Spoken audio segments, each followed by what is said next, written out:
Essência, glorificando ao nome do nosso Senhor e Salvador Jesus Cristo. Essa palavra aqui queimou meu coração nessa manhã. Esse salmo, ele vem apontando, esses dois salmos, eles vêm contando a história do povo de Israel.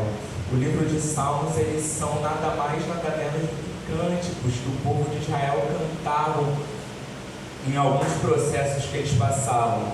No livro de Salmos nós vamos ver Salmos de Davi quando ele derrota o gigante Golias, vamos ver o Salmo de Davi quando ele traz a arca, Salmo de Davi quando ele erra com Betseba, vamos ver cânticos de Asaf, cânticos de Moisés, cânticos dos filhos de Corá. Então os Salmos, eles são livros que ele vem contando a história do povo de Israel. Salmos, eles eram nada mais, nada menos do que cânticos.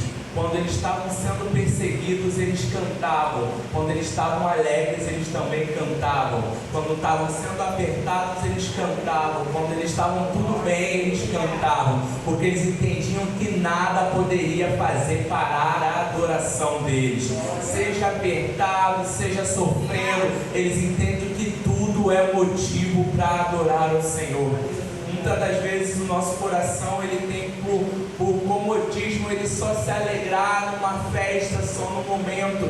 Mas os salmistas, eles nos ensinam que em todo momento é momento de glorificar ao Senhor. As coisas indo bem, as coisas indo mal, todo momento é glorificar ao Senhor. Eu não sei o que aconteceu, eu não sei como o seu coração chegou aqui nessa manhã, mas o Senhor libera uma primeira palavra no meu coração: o tempo de cantar chegou. Eu não sei qual o inverno, qual a ventania, qual o processo que você passa nessa manhã, mas Deus está falando: nada pode te impedir de cantar e glorificar o nome dele. O tempo de cantar chegou. Então os salmos, eles são cânticos dados ao povo de Israel.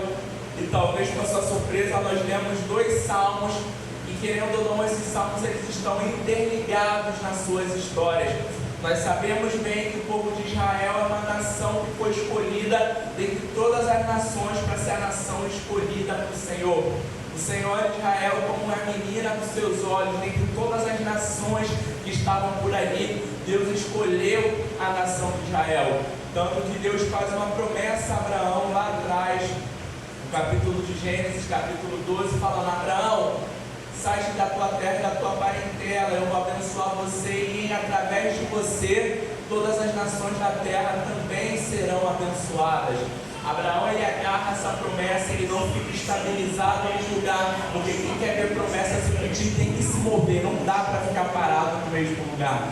Abraão se move conforme aquela palavra de Deus. Abraão não sabia como é que seria o processo, mas Abraão saberia que Deus guardaria ele dentro do processo, porque muitas das vezes Deus nos promete coisas que no meio do caminho você não entende o que vai acontecer, mas mesmo sem entender, você confia, porque você sabe que se Ele te prometeu, Ele é fiel para cumprir. Ele promete lá atrás, Ele promete no meio, Ele continua cumprindo no meio do caminho. Abraão, ele se agarra a essa promessa, e sabemos que depois de Abraão surge Abraão, Isaac e Jacó. Jacó também abraça essa promessa, e no meio de uma luta, no meio do caminho, o Senhor muda o nome de Jacó para Israel.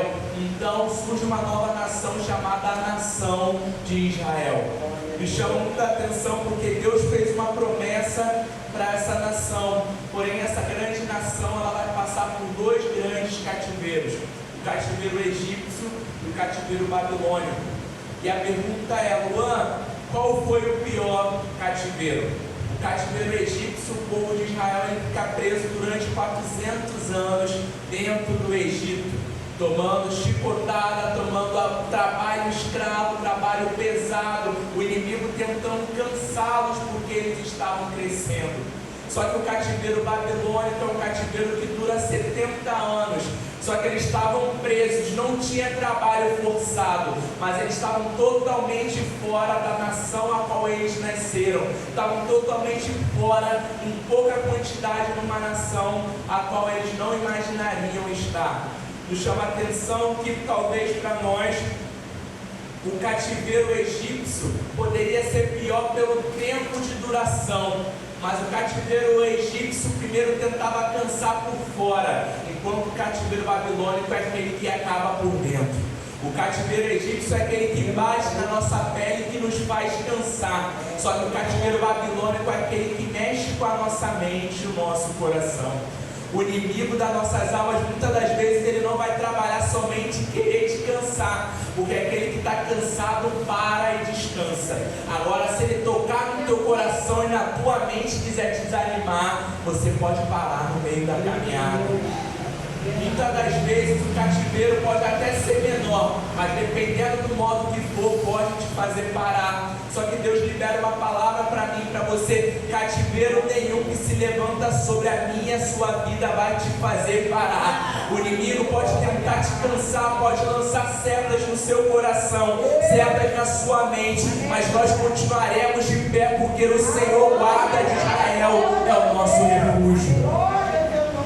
O inimigo tenta no meio de Israel, até porque Israel é levado para a Babilônia por uma permissão de Deus.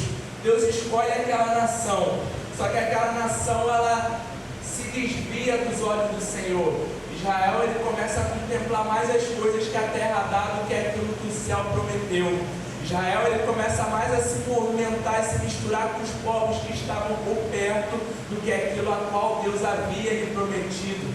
Parece muitas das vezes a nossa história. Muitas das vezes estamos mais focados com as coisas daqui, com as coisas celestiais. Mas o livro vai dizer: mantenha os olhos fixos no Senhor Jesus, aquele que é o autor e consumador da nossa fé. Nós cantamos: eu não sou daqui, para casa eu voltarei. Mas isso não tem que ser somente o louvor cantado nos nossos lábios, mas o clamor do nosso coração. Eu passo por aqui, mas eu não sou daqui. Eu vivo, eu até piso por aqui, mas eu não sou daqui.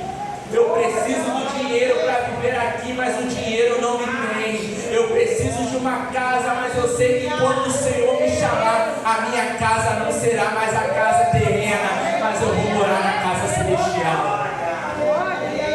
É o entendimento que nós precisamos ter. Nossos olhos não precisam ficar fixos nas coisas daqui. É o tempo, é o ano de mudança. No final do ano vão estar mudando prefeitos, vereadores. Muitas das vezes ficamos com nossos olhos feitos daqui, mas sabemos que aquele que detém o poder não é prefeito, não é governador, não é vereador. Ele é o rei, ele é o Senhor dos exércitos. Na sua coxa está escrito Rei dos reis e Senhor dos senhores. É nele que nós precisamos depositar a nossa confiança. É nele que nós precisamos depositar a nossa vida. Não podemos viver uma vida focada nas coisas daqui. Nós somos peregrinos nessa terra, passageiros. Não vivemos nos apegando nas coisas que tem aqui. Só que então Israel se mistura com aquilo que é da terra e se esquece daquilo que é do céu. E como bom pai, o Senhor chama Israel para uma correção, porque a própria Bíblia fala que o pai corrige aquele que ele ama. Então o Senhor levanta Nabucodonosor como uma vara disciplinadora para levar Israel de volta para o lugar. Entenda que o cativeiro babilônico é um tratamento de Deus para que os seus filhos voltem de volta para o lugar aonde eles nunca deveriam ter saído. Só que a pergunta é: como é que nós nos manifestamos no meio do processo de Deus na nossa vida? Como é que nós nos posicionamos quando aquilo que nós não esperamos estávamos acontecendo? Sabe, porque Israel tinha os cânticos, tinha os cantos de vitória. Israel cantava: Saul matou milhares, mas Davi matou 10 milhares. Israel tinha: o Senhor é o varão de guerra, Jeová é o seu nome. Israel tinha muito cântico. Agora Israel está sendo levado para a Babilônia e agora nós entramos no Salmo 137. Quando nós entramos no Salmo 137, que foi o primeiro salmo a qual nós lemos, o Salmo está falando: junto aos rios da Babilônia, ali nos assentamos. Israel agora está se vendo preso na margem do rio Quebar. O rio Quebar, o nome Quebar, ele fala sobre um rio profundo e um rio longo. O rio Quebar, ele não era qualquer rio, mas era um rio longo. Parecia que aquele rio não tinha fim. E quantas das vezes nós nos vemos em situações em que nós paramos olhando para o problema e achamos que não tem fim. Olhamos para aquele problema e falamos: Senhor, isso não vai passar não. Senhor, esse problema não vai acabar não. Senhor, eu oro, eu jejuo, eu me prostro, e esse problema, Senhor, olha como está a minha casa, olha como está a minha família, parece que o céu está cerrado, eu não estou vendo nada acontecer. Eles estavam sentados junto ao rio das Babilônias. Ele fala assim: nós choramos quando nos lembramos de Sião. É o povo que estava sentado na margem do rio, e eles estão chorando por quê? Porque estão lembrando da vida que eles levavam antes. Estavam lembrando de quando eles eram livres, estavam lembrando quando tudo estava totalmente no lugar, e quando do nada, de repente, eles foram pegos de surpresa. E quando acontecem situações assim na nossa vida, quando do nada, de repente, alguma situação nos pega de surpresa, sabe? A Bíblia fala que eles choram, mas o problema não é chorar, o problema é como você se posiciona no meio do choro. O Salmo 139, ele vai falar que as nossas lágrimas estão nos olhos de Deus. Deus tem contemplado cada lágrima minha e sua. O problema não é chorar, é o que eu faço depois do choro. Porque a Bíblia vai falar que Neemias recebe uma notícia: os muros de Jerusalém estão destruídos. Ele se assenta, chora, mas ele se levanta para tomar uma posição, porque ele entende que ficar prostrado chorando não muda o cenário da minha vida nem da sua vida. Nós podemos chorar, mas não dá para ficar de cabeça baixa, prostrado. É necessário levantarmos e tomarmos posição.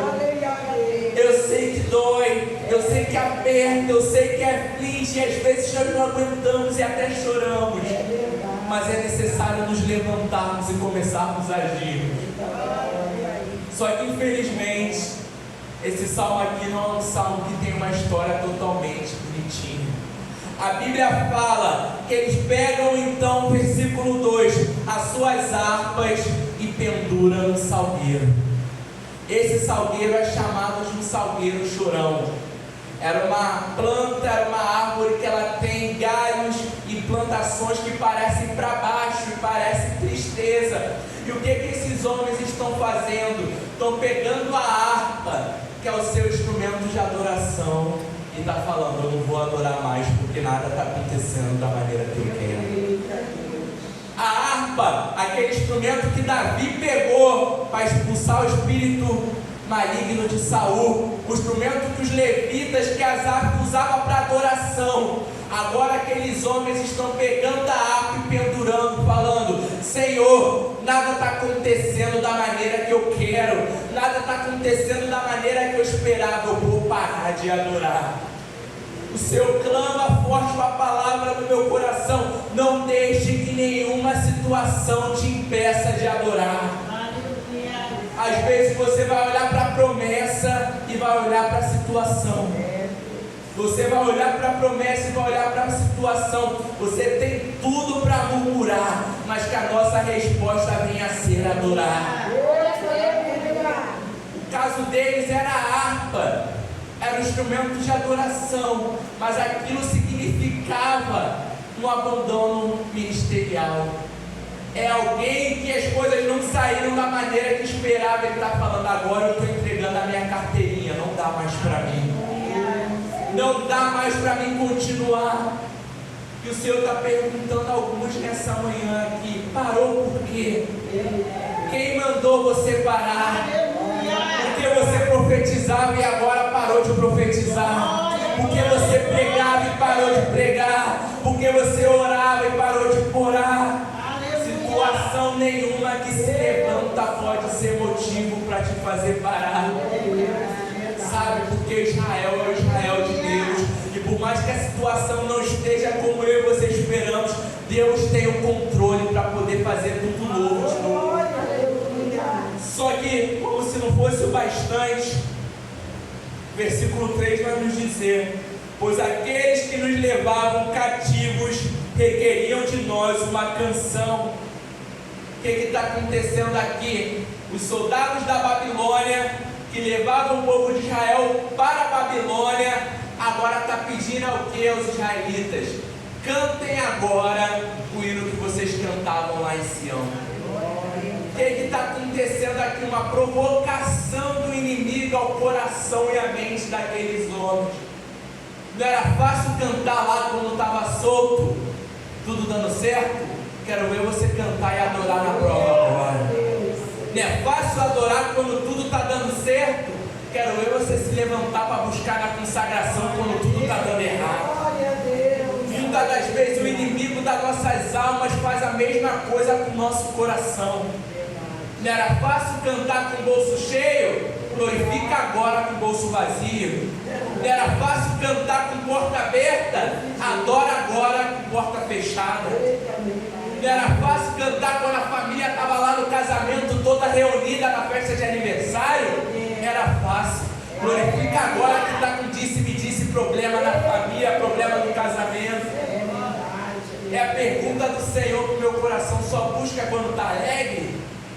Só adora quando tudo está dando certo? Ou é necessário toda vez se levantar um vento para você ter que vir se posicionar, buscar ao nome do Senhor? Que não seja preciso um vento se levantar para o nosso coração adorar. Aquele povo, ele vai falar: como cantarei eu em uma terra estranha? É difícil adorar quando tudo está dando errado. É difícil adorar quando você ora e a porta continua fechada. Só que o Senhor busca uma geração que não se guia pela situação que vê, mas se manifesta na voz daquele que chamou. Está ventando, está no barco, está ventando a zona, mas o Senhor chama: sai do barco, Pedro, venha ter comigo. Não olha para a onda, não olha para a tempestade, não olha para a situação, não. Se guia e se balize na voz daquele que te chamou. Eu sei que o cenário que você está passando faz de tudo para você adorar, mas nós somos uma geração que não seguimos aquilo por aquilo que Deus faz, mas o seguimos por aquilo que Ele é. É uma geração que não quer somente as mãos de Jesus, aquilo que as mãos podem dar, mas é uma geração que quer estar prostrada aos pés de Jesus. Não quer as mãos, mas quer os pés. O tempo passa e todo cativeiro chega ao seu fim. Todo problema chega ao seu fim. Deus está falando com alguém aqui nessa manhã: todo problema tem o seu fim, porque aquele que te criou tem o controle da vida na palma das suas mãos. Então o povo retorna, e como que eles retornam? Salmo 126: quando o Senhor restaurou a sorte de Sião, nós estávamos como quem sonha. Aquele choro tem o seu fim, por quê? Porque o mesmo Deus que faz a ferida é o mesmo Deus que liga e cura a ferida. O mesmo Deus que aperta é o mesmo Deus que trata. O mesmo Deus que aperta, Ele te molda para deixar o vaso não no molde que o vaso quer estar, mas está o vaso na posição a qual o Senhor chamou. A Bíblia fala que o vaso se desmancha nas mãos do olheiro. Se fosse eu e você, via aquele vaso quebrado e jogava fora, mas o Senhor não somos eu e você. Ele pega o vaso quebrado e coloca novo, de novo, tudo no lugar. Ele fala como o Senhor restaurou a sorte de Sião. Restaurar é tornar novo novamente. O Senhor não está vindo para dar um jeitinho na minha vida, Ele está vindo para colocar tudo novo no lugar novamente. Sabe, eu e você, quando algo dá errado, a gente dá jeitinho. O Senhor não dá jeitinho não, o Senhor coloca tudo no lugar da forma correta. Uma roupa rasga, você dá remendo. Um plástico rasga, você coloca durex. Algo mais duro quebra, você põe durepox. O Senhor não, o Senhor bota tudo novo de novo. Para não falar que depois deu. Não, o Senhor coloca tudo novo de novo no lugar. Quando o Senhor restaurou a nossa sorte. Mas Ele lembra, quando o Senhor No problema, eu lembro que é o Senhor, mas na felicidade eu também lembro que foi o Senhor.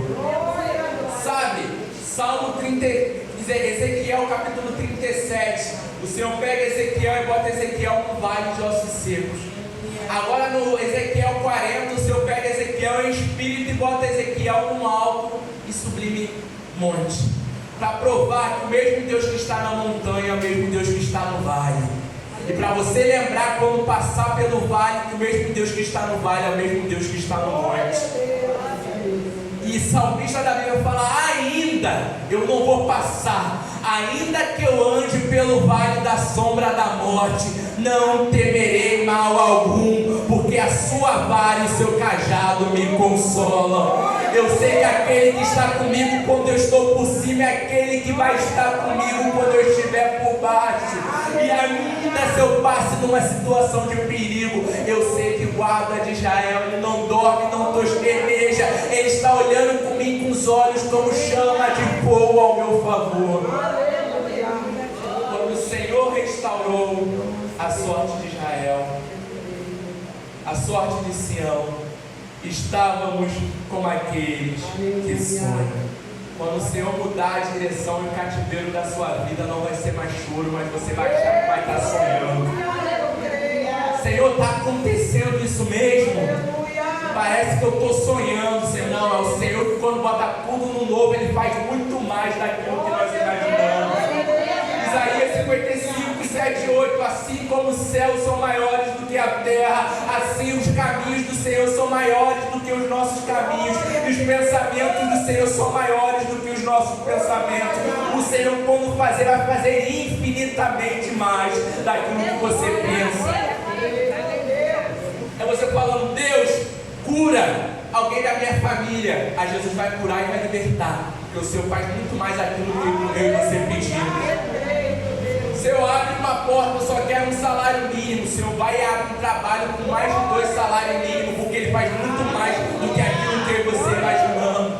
Você vai achar: eu estou sonhando. Não, você está vivendo. Quando o Senhor tocou na sua vida, Ele muda a sua sorte. E Ele vai falar, e eu já me caminho para o final: então a nossa boca se encheu de riso e a nossa língua de cântico. Eles voltaram a cantar e voltaram a sorrir de novo. Jó 8:21 vai falar: e eu farei você sorrir de novo. Talvez você só tenha dado bicudo de cabeça entristecida, e o Senhor está falando: eu vou fazer você sorrir de novo. Só que a boca tem que voltar a glorificar. Sabe por quê? Muitas das vezes nós abrimos a boca para falar daquilo que não aconteceu, mas quando acontece a gente não abre para glorificar e fazer menção do Senhor. Conta para todo mundo: eu estou passando por esse problema, estou passando por essa luta. Recebe a vitória, fica de boca calada. Não, vem aqui na frente, testemunhe aquilo que o Senhor tem feito na sua vida. Nossa boca tem que se encher de júbilo e lembrar que o Senhor tem cuidado de nós. Sabe quantos problemas nós estamos passando? Estamos no último dia do mês de janeiro.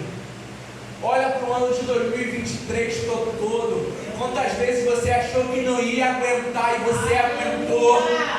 Quantas vezes você achou que a sua casa não ia aguentar e você aguentou? Quantas vezes você pensou em largar e abandonar tudo e você aguentou? Porque a mão dele te sustentou. Janeiro está terminando, mas lembre que a mão dele vai continuar te sustentando em janeiro, fevereiro e todos os anos da sua vida. E ele vai falar: então as nações olharam para a nossa vida e vai falar: grandes coisas tem feito o Senhor por eles. Sabe, são pessoas que olham para a nossa vida e conseguem ver aquilo que o Senhor fez na nossa vida. Sabe, nós temos um grande costume de achar que a grama do vizinho é sempre mais verde, que o Senhor só faz na vida dos outros, mas as pessoas conseguem olhar para a nossa vida e contemplar: grandes coisas tem feito o Senhor por nós. A pergunta é: as pessoas sabem o que Deus fez na sua vida, e você sabe o que Deus tem feito na sua vida? E ele termina o capítulo 3, versículo 3 falando: certamente grandes coisas tem feito o Senhor por nós, e é por isso estamos alegres. Não precisa somente as pessoas ver o que o Senhor tem feito na sua vida, você precisa reconhecer. Lembra quem você era antigamente? O Senhor nos livrou, o Senhor nos pegou, nos livrou, nos lavou lá no lamaçal do pecado, nos colocou vestes limpas, nos assentou no meio dos príncipes, nos lavou com seu sangue puro, carmesim. Lembra de quem nós éramos e como nós estávamos agora. Só que me chama a atenção, o povo pega e fala: ó, grandes coisas fez o Senhor por eles. Falou no passado. Só que ele reconhece: grandes coisas tem feito o Senhor por nós. Quem olha acha que o Deus é o Deus que fez lá atrás, mas você reconhece que o mesmo Deus que fez lá atrás é o mesmo Deus que continua fazendo no presente e tem te guardado no futuro prometido para você. Então ele vai terminar dizendo: aquele que leva a preciosa semente andando e chorando, me chama a atenção. Está levando a semente, está chorando, mas tem que continuar andando. Está sofrendo, mas tem que continuar andando. Está doendo, mas tem que continuar andando. A sua dor nunca pode ser motivo para te fazer parar. Está com problema dentro de casa, mas eu continuo andando.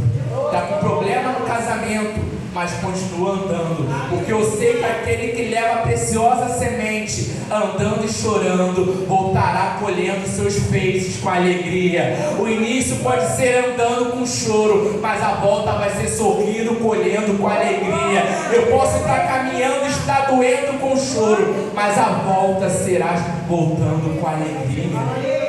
Guarda essa palavra para o seu coração. O Senhor tem poder de restaurar toda a situação na minha e na sua vida.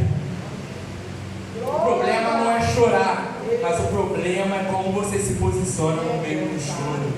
Chora mesmo aos pés dele, se dobra aos pés do Altíssimo, mas crê que não adianta ficar chorando parado em casa. Chora aos pés dele, mas continua caminhando, porque no momento certo o Senhor fará uma coisa nova na minha e na sua vida. Continua firme, resista à pressão do inimigo.